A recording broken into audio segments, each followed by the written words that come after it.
Hello and welcome to EDD 939 Module 2, Lecture 1.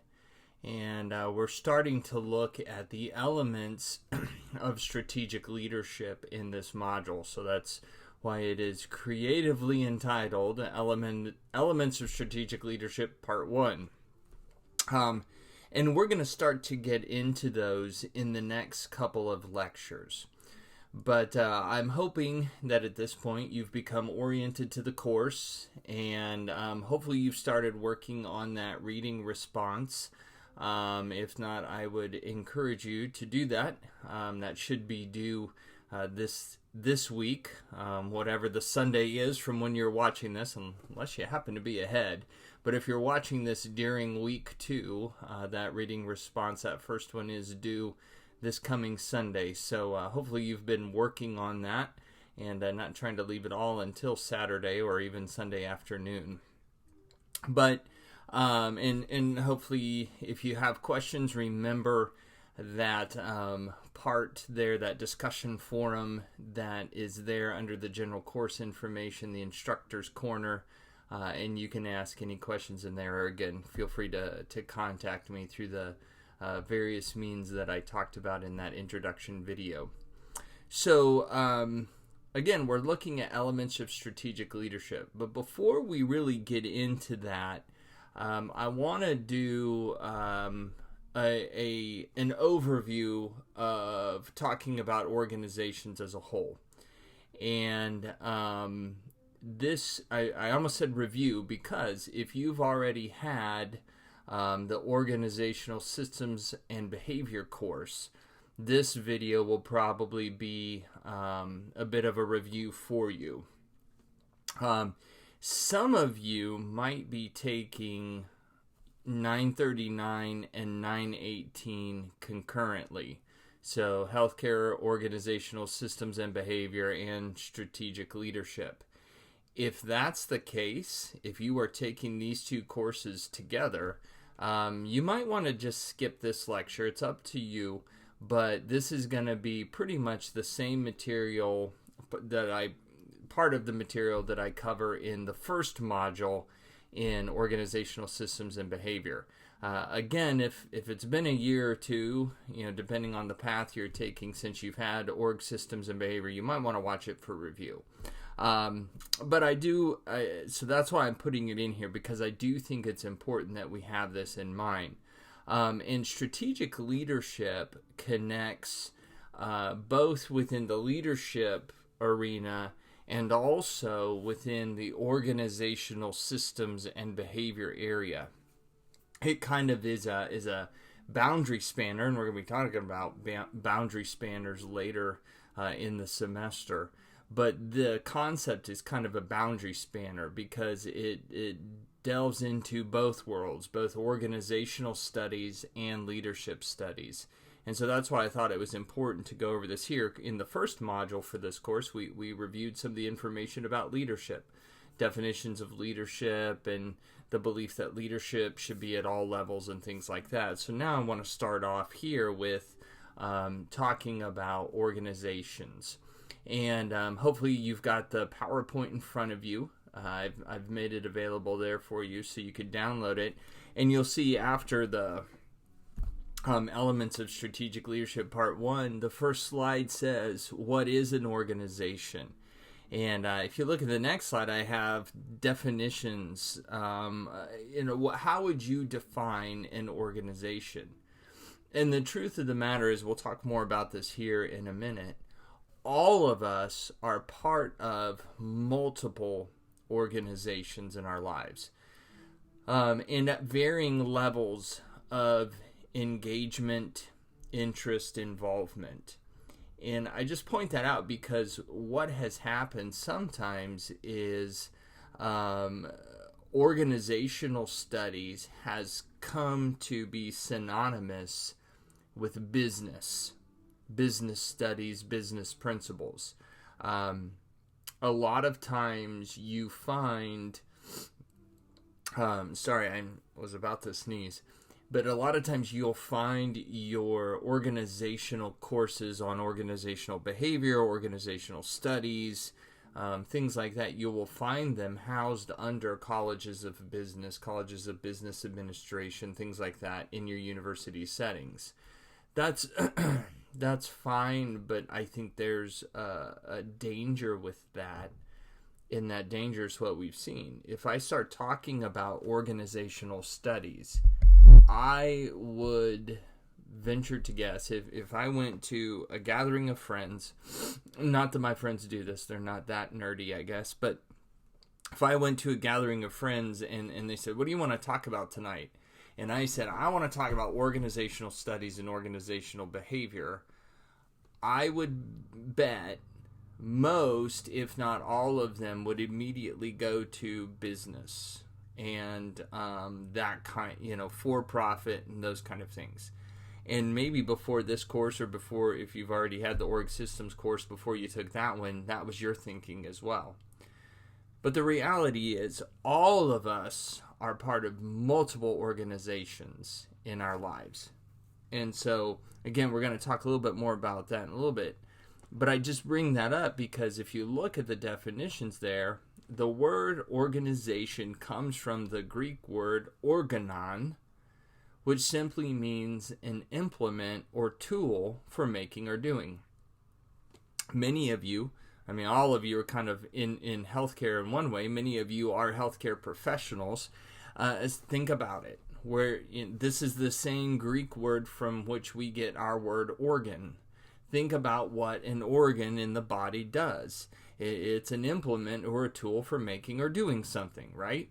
That is what our organs do. And so an organon, that's the Greek word. So then if you look at the next definition that I have there, organizations are simply the tools or the implements, if you will, that we humans use to accomplish our purposes. And typically, not always, but typically, we better accomplish our purposes when we're working alongside others. So therefore, I highlight that part because organizations are made up of people, of individuals who are working together in a common cause, or for a common cause, or for a common purpose, however you want to put that. And we're going to be talking about mission and vision in this module. And those are kind of what help tie us together, why we're here. But that's what an organization is. It's the tool or the implement that we use to accomplish our purposes. And it's nothing more than that. It's nothing less than that. An organization is not strictly a means by which we gain profit. Can it be used that way? Yeah, but it's a tool, right? And that's what I want you to understand. And can you have an organization of only one person? Sure. We usually don't think that way, though. Typically, an organization should be at least two or more people. But that's another thing that I want to point out. A lot of times I think when we hear the word organization, we often think of a big organization. That's a small business. That's an organization. No, the mom and pop on Main Street is just as much an organization as Walmart. And that's true no matter what. We're just a small nonprofit with a couple of people and a whole bunch of volunteers. You're an organization just the same as American Red Cross. I was just trying to pull out a really big nonprofit. So it isn't the size, it's what you're doing. So organizations are tools or implements that we use to accomplish our purposes. Then if you go to the next slide there, you'll see that it says perspectives on organizations. And there's a lot of perspectives on organizations.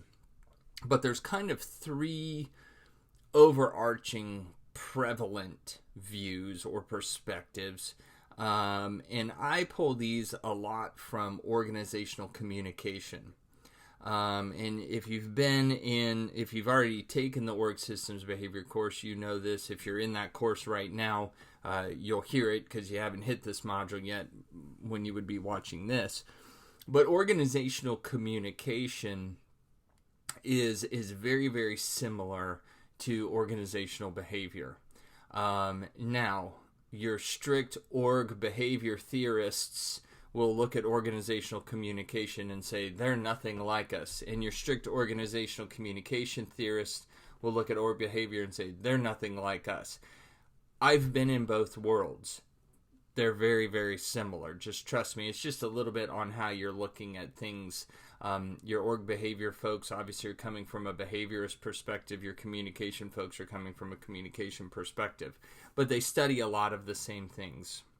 And so I just say that to say these three perspectives come more from the organizational communication world.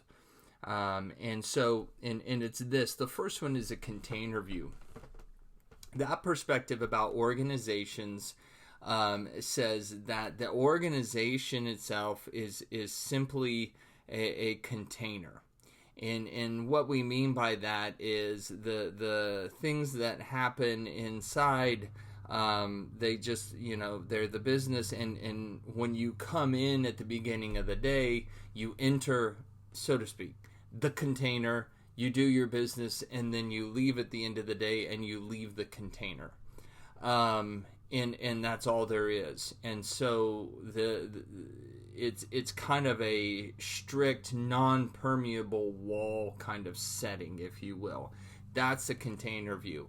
And from a study standpoint, it's as if we could lift the lid off the container, look down inside, and see what's going on in the container and study it and go, isn't that interesting?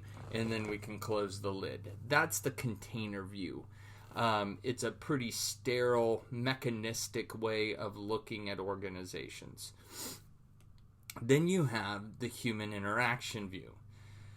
The human interaction view says that organizations are completely structured and made up of the interactions between the members at any given point of time. And so I should probably back up and say this about the container view. So the container view is kind of the idea of once the organization is created, we put on paper our charters and bylaws, and here's our mission, and here's what we do, and it's set in motion, and we set the organization in motion. It never changes. New members come in, new members go out, but the organization always remains the same. The human interaction view says that the organization is going to look differently based on who is in the organization, who's a part of the organization at that moment in time. So in essence, the organization is continually being constructed and deconstructed and reconstructed, if you will, based on the new members and people coming and going because of their interactions with one another. That's the human interaction view at work within organizations. And then the last view, and I'll just go ahead and tell you this, spoiler alert, this is my personal way of viewing organizations. I didn't come up with this, but as I was studying this and I came across this concept, I loved it. I really like this idea.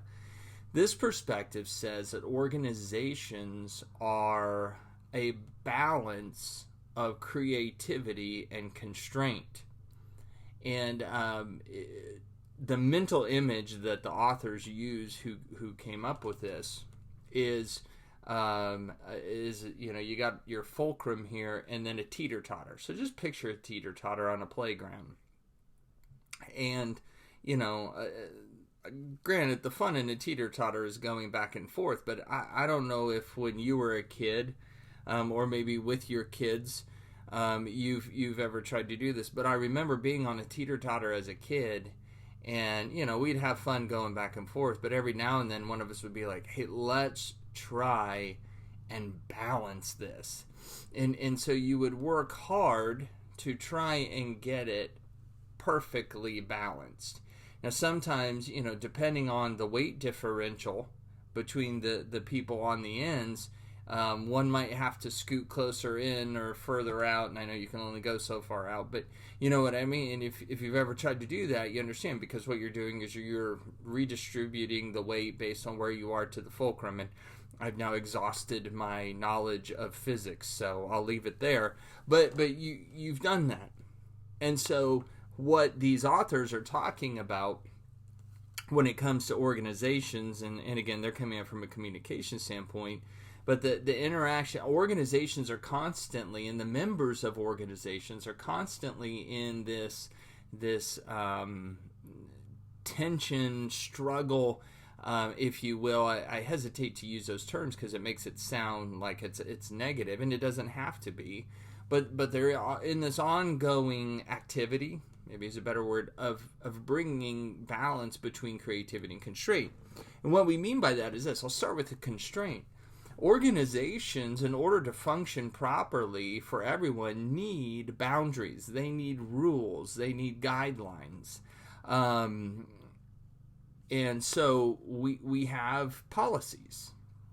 Well, the truth of the matter is, some people love policies. Other people, the policies are annoying and they can get in the way. But you have to have some sort of constraint involved within your organization. There has to be rules and guidelines and policies somewhat. Otherwise, it's chaos. On the other side, you need to have creativity. Because if all you have is constraint, you have, in the negative standpoint of this word, a bureaucracy. And by the way, I don't want to rabbit trail too much. Bureaucracy is not a bad word. When Max Weber, the theorist who came up with the concept of bureaucracy, it actually has some really good ideas to it. We've come to view it as a bad word. And so in this case, that's what it is. Don't think for yourself. All you do is follow policies and rules and guidelines. This is the kind of thing that often shows up like in movies or TV shows, and we laugh at it. It's for comic effect because, usually that person, it's like a big insurance company or some sort of government agency, and usually the workers are these, drab and almost monotone, and they just go and you take the form and get it signed in triplicate, and then you have to take Form EZX, and it makes for comic effect in that case, because that's our view of constraint. That's our view of bureaucracy. And what these authors are saying is, if that's all you have in your organization, you get things done, but it's very, very slowly, and you may not be sure you're getting the right things done. And you may not survive, because the world around us is in a constant state of change. And so if you have no creativity, then you can't adapt. Not to mention, people are going to wither and die in that kind of environment. So you have to have constraint, and you need to have creativity. And so organizations are constantly working to have that balance, because too much creativity and you have chaos, too much constraint and you have gridlock and bureaucracy and decay. An example I would give you that comes to mind is, I was talking, and this was a few years ago now, sitting in a meeting, and we were talking with a young man, and he had started a marketing and web design firm. This was down in South Carolina. And we were learning about his business, and what it was is the guy who was his business coach, he was, training us on some things. So Tim was the guy's name. So we were talking with Tim, and when Tim started the business, and he had, his wife was a partner, and then another guy was a partner too. So I think there was the three of them. But when they started this company, it was just the three of them and kind of working, the proverbial, they weren't working out of a garage, but they were working out of one of their living rooms. And it had been growing and growing and growing. And they were having a lot of success. By the way, they're still around today, very successful company. So they were having some really great success. But they'd been around 2 or 3 years, I think, and by this point they'd grown from just the three of them. I think now they had close to 20 or 25 employees. And one of the big pain points that Tim was going through at that moment was, when we first started and even added, up to this point, as we've added employees, we've never had a vacation policy at all. It was just, hey, if you need to take time off, take time off. Nobody's tracking it. Nobody's, being a stickler about it. And you just kind of shoot us an email and make sure your work's covered. But now, this is Tim speaking. Now we've got all these people. We're feeling like we need a vacation policy, but we don't know what that would be. So there was, because, and he said no one was abusing it, but it was getting too chaotic. Because now, what if 10 people wanted to be gone at once? And it wasn't that they wanted to micromanage people's vacation, but they had to make sure that not everyone took off the same day. When there's 5 of you, can easily arrange that.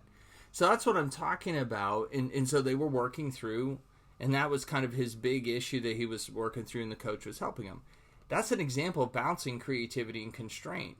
They were a very creative group, and they hadn't needed a vacation policy, and so it was just kind of do whatever. But now they were needing to bring constraint because they were growing. And that's what we see a lot of times in organizations. So anyway, that's just that example. So those are your 3 perspectives. I believe creativity and constraint connects with human interaction because it's based on that.